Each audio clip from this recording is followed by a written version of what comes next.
Bonjour.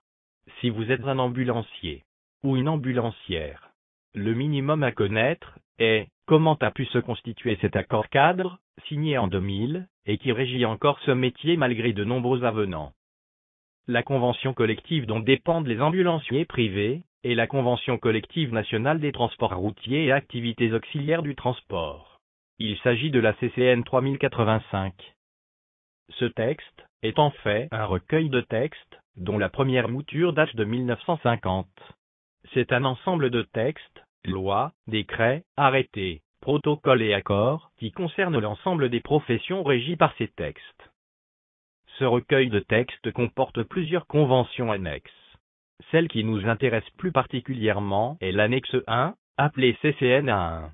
Il s'agit des dispositions particulières aux ouvriers. L'accord cadre de mai 2000, ainsi que ses avenants, font partie de notre convention collective. En fait, il faut imaginer l'ensemble comme une bâtisse imprenable avec des profondes fondations.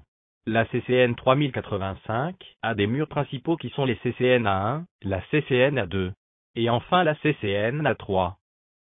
Puis des cloisons, représentées par divers textes complémentaires, qui sont les décrets d'application, les arrêtés, les accords, etc. Le tout est chapeauté par le Code du travail et ses textes annexes, comme par exemple les décrets du ministère du Travail, de la cohésion sociale, etc., etc. Croyez-moi, ceci n'est pas simple à comprendre. Précision. L'accord cadre n'est qu'une très petite partie de la convention collective.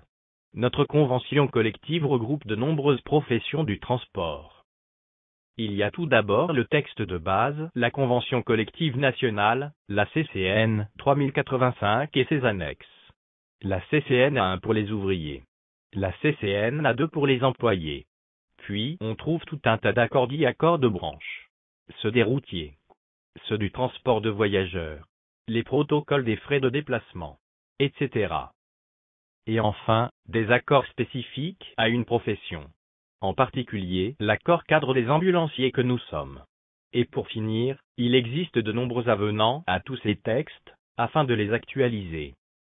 Vous devez comprendre que les textes de la CCN 3085 ne nous sont pas tous applicables.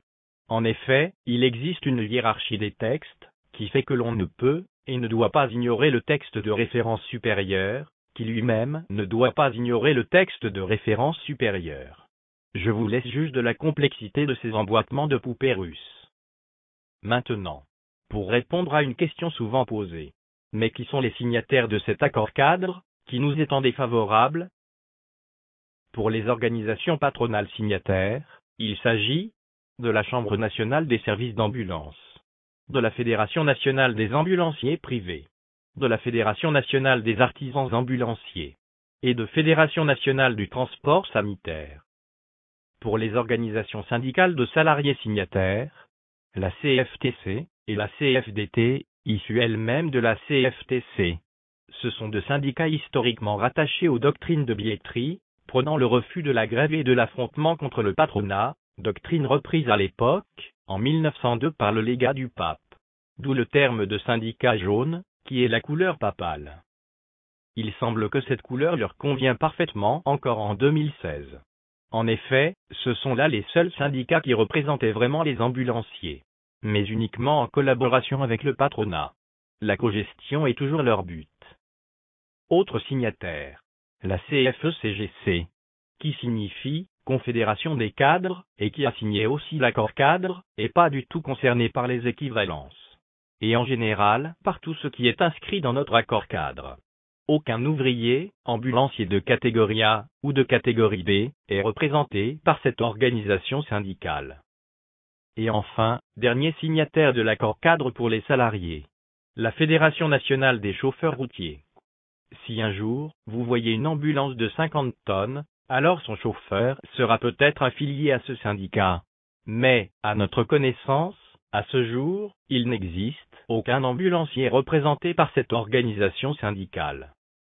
Donc, comme vous le voyez, les organisations syndicales de salariés signataires représentent peu, voire pas du tout, les conducteurs ambulanciers, pourtant les seuls concernés par cet accord. Les deux seuls syndicats présents aux négociations qui n'ont pas signé sont la CGT et Force ouvrière. Rappelez-vous bien de cela, et sachez à qui allez vous plaindre de cet accord misérable. Et donc, comme il y a eu 4 signatures sur 6 syndicats, l'accord cadre, très clairement défavorable aux salariés, a été adopté à la majorité. Ce qui signifie que les salariés, adhérents à la CGT ou à Force ouvrière, subissent cette convention signée par des syndicats patronaux, appuyés par la CFDT, la CFTC cadre, la CFE-CGC et la FNCR. Maintenant que vous savez qui est responsable de notre accord cadre, reprenons nos explications.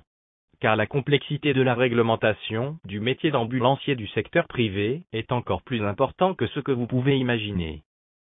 Au-dessus de la convention collective, nous dépendons du Code du travail, lui-même issu du Code civil, qui dépend directement de la Constitution française, qui est elle-même liée aux accords européens, et à tous les textes ratifiés par la France, au niveau mondial, et aux accords du Bureau international du travail par exemple.